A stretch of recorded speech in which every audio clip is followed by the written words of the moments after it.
Heyo, I'm Colby from Sanitarium Productions.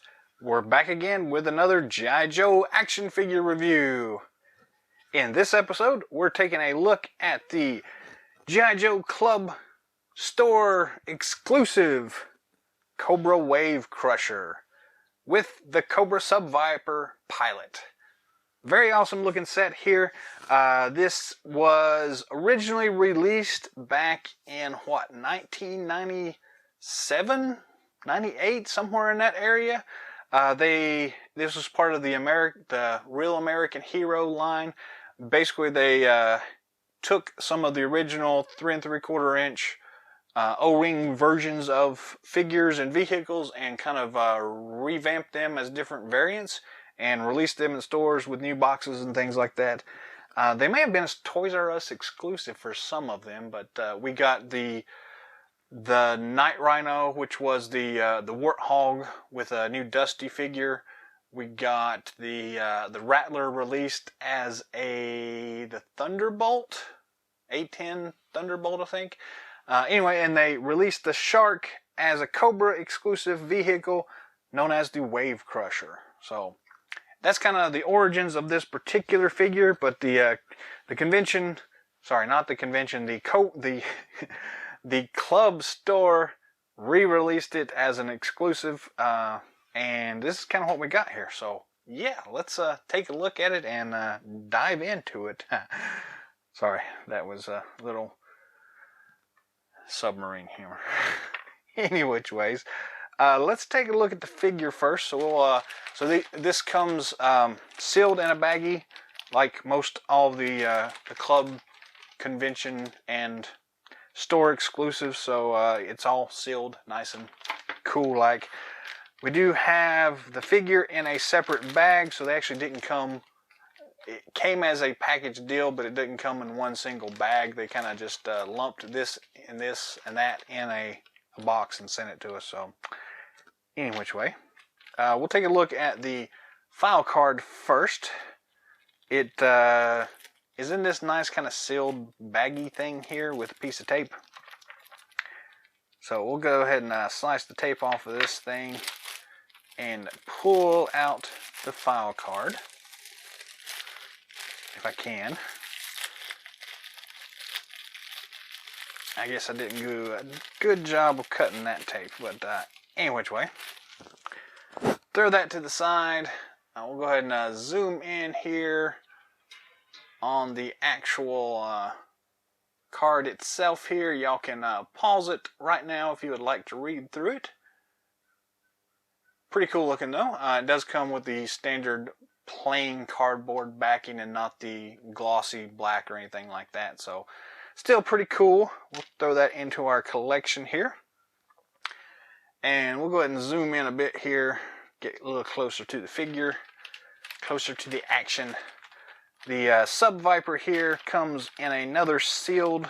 This time it's actually sealed and not taped. But we are going to cut that open anyway, so. At least I thought it was. There we are. And we'll dump out the accessory kit and the figure itself. Throw the bag to the side. The accessory kit is also sealed and not taped. So let's cut that open also. And dump out all these accessories. We get a lot more in here than I was expecting, to be honest with you. Most vehicle drivers don't usually get a lot of accessories in this particular line, but it's nice when we do get some. So we do get a standard 25th anniversary figure stand here. The nice raised Cobra logo, 2 foot pegs, codename Cobra Sub-Viper. So very nice. We've seen lots of those battle stands in the past, so nothing really special about it other than the fact it says Cobra Sub-Viper. Accessories.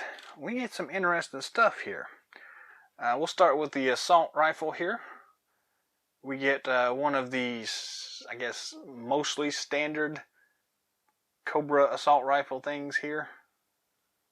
Some interesting detail work on this thing. I can't hold on to it, so I apologize. Very cool looking. We get a cool kukri type blade. Got some interesting design work on it. Little 2 stamped on the blade. Some serrated edges. Some interesting hilt work for the wrapping. And that nice kind of blue color to complement the Sub Viper and the actual Wave Cruiser. So we also get a couple of these landmine things. I guess we can call them depth charges in this case, since it's an underwater adventure kind of set. I can't hold on to anything today. As far as the figure goes, there's actually no place to attach these things to them. So he just kind of has to hold them and toss them, I guess. So these are always a little bit weird for me. I don't really know why they are quite so weird, but they are. We also get a set of flippers here for the dude.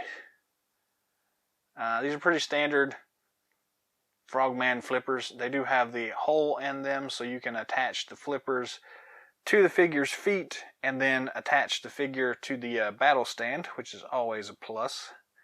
Let's go ahead and gear him up here.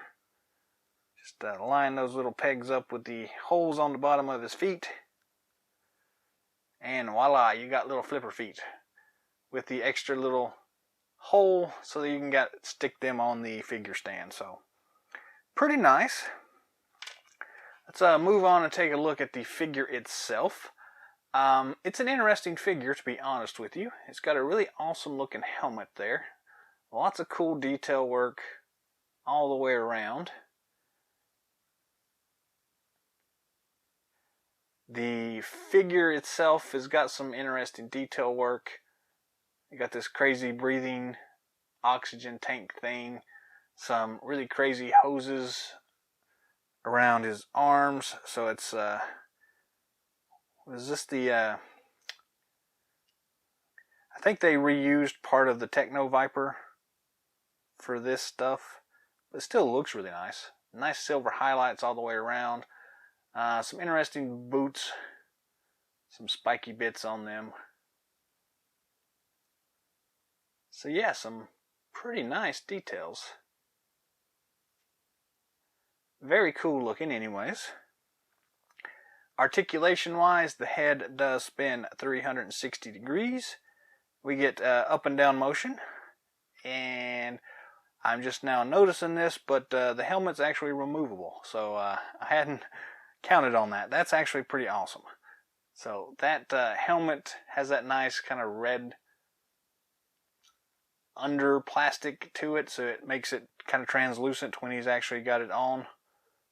Pretty nice. But underneath he's got kind of the standard beachhead looking helmet head thing, the face mask thing. So a little bit of a wonky paint job on it, but it works for what it is. And again, most of the time I'm going to have the helmet on because that's a cool ass helmet. So, but again, helmet and the head do have some up and down motion as well, so very cool. Standard ball and swivel at the shoulder joints. Standard ball and swivel at the elbow joints. We do get a swivel and a rocker at the wrist, which is a bonus. We got the fairly obvious chest twist with lots of ab crunch motion going on there, so very nice there. Standard T-hook at the waist. We do get double knee joints, although they're a little sticky on this one. Double knee joints. And we get the swivel and the rocker at the ankle. So all in all, really awesome articulation on this guy. I'm actually really impressed with that. Most of these club exclusives, club store exclusives, sometimes skimp a little bit on some of the articulation. So like with the wrist articulation is usually where we don't have anything there. But this one's got everything, so that's pretty awesome. And I am really digging the color scheme on this guy. The bright silver, the blue, and then the crazy red color there. Very nice as a figure, so.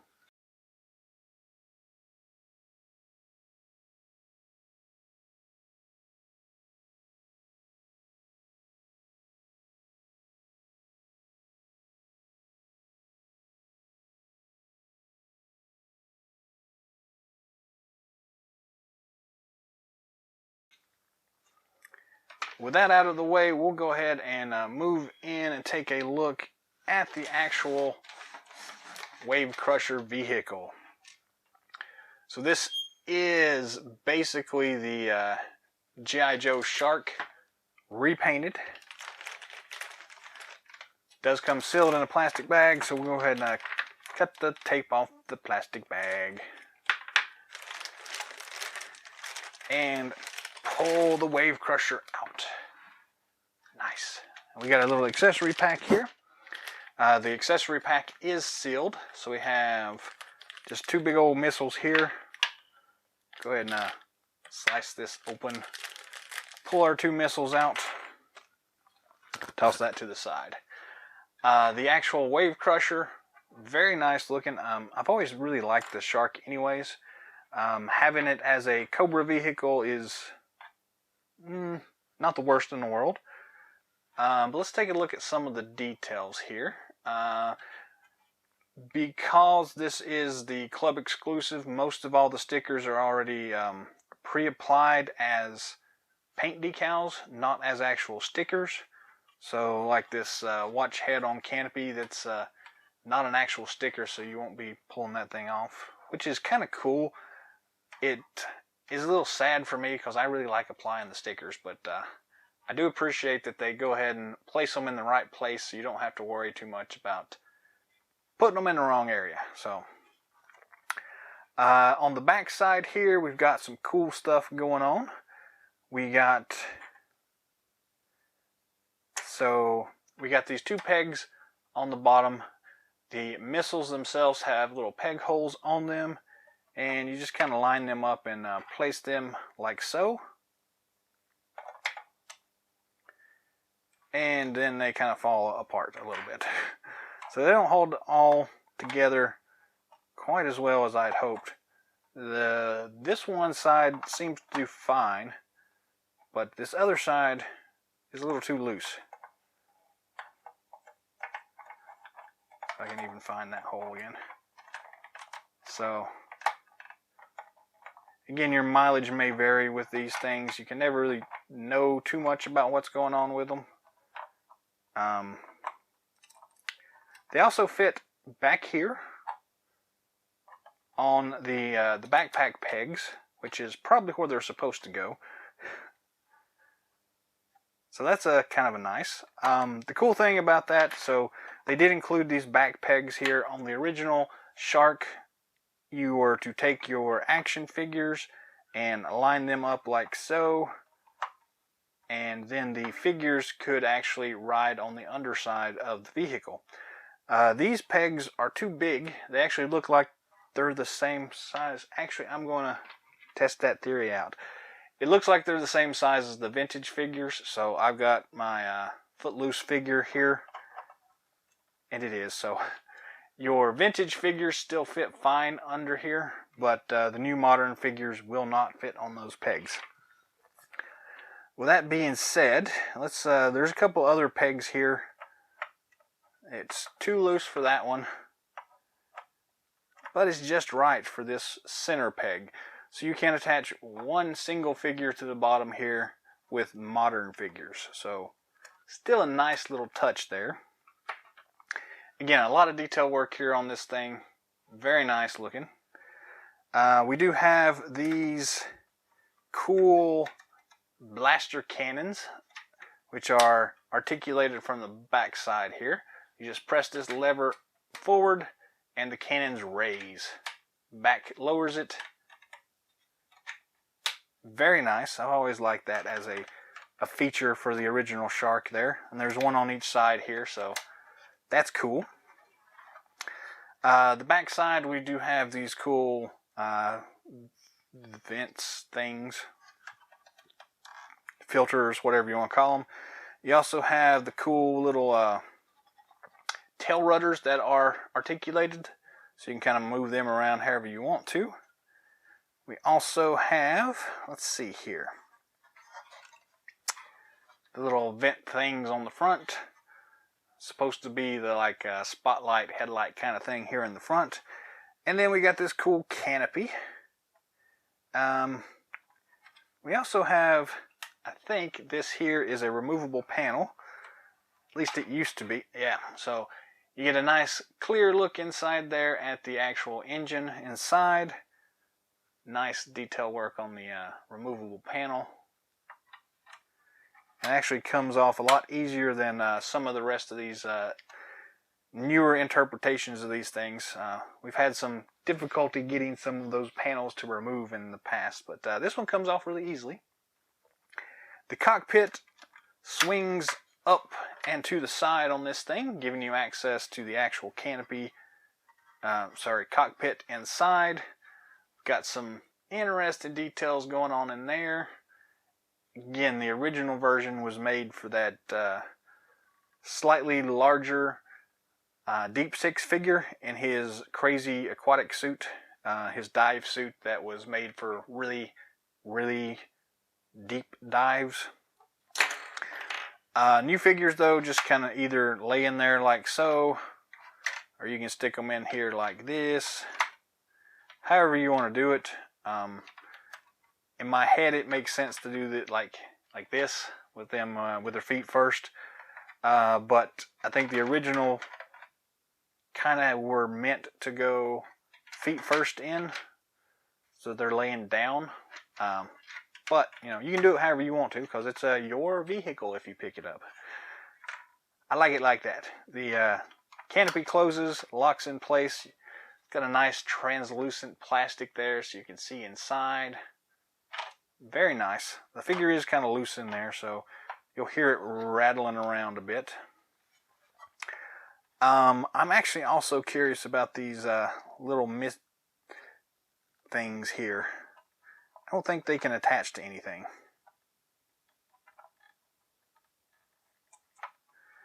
One of them will attach to that center thing, just not really securely, but it does kind of fit in there, so well, yeah, I guess not. Anyways, it's still a cool vehicle. I do like the color scheme. It works well as a Cobra vehicle. The nice blue color would blend in really well underwater. Gives it a nice kind of sinister look with the red canopy. So yeah, it works really well for new figures. So a few drawbacks. Again, the missiles are a little wonky there. They don't go where I want them to go, but they do go somewhere, so that's always a nice little thing. There's not a lot of detail on the actual missiles themselves. Not that big a deal. You can only fit two modern figures on the vehicle itself, unless you stand them on the sides here. The original vintage release would accommodate 3 figures, so it's kind of a step backwards. But I do like the fact that it will let you attach some of your vintage figures still. You probably don't want to put Footloose on the bottom of it because he'll drown. But if you got some Cobra Frogmen or things like that, it would be a great little vehicle to attach them with. So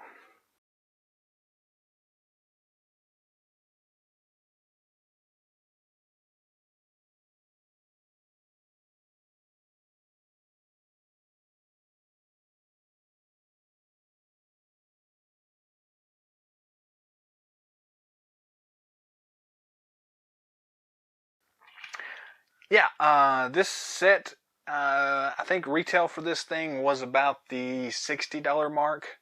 So for that price, it's a little steep, but you do get a really cool vehicle and a pretty interesting figure out of the batch there. So it kind of works out pretty well.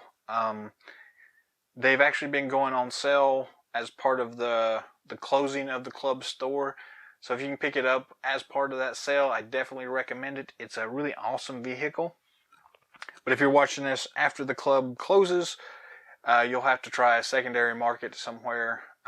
Try some of the Joe forums, or eBay is always a good option there. But yeah, I mean, I really like this thing. So you had to make up your own mind though, because I'm me and you're not me. So, but yeah, for me, this thing is a lot more awesome than I was expecting. I put it off for a long time because it didn't really wow me. I remember the original vintage Wave Crusher coming out, and it didn't do much for me whatsoever at the time. But now that I have it in hand, I'm actually really digging it. So I may actually go back and try to find one of those original ones just to see what it looks like in comparison. But yeah, I'm actually really happy with this thing.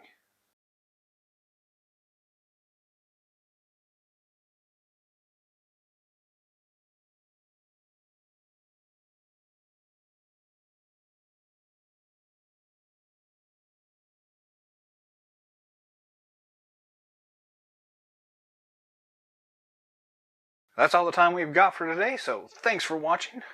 Drop some comments down below. Let us know what you think of the Cobra Wave Crusher and the Cobra Sub Viper.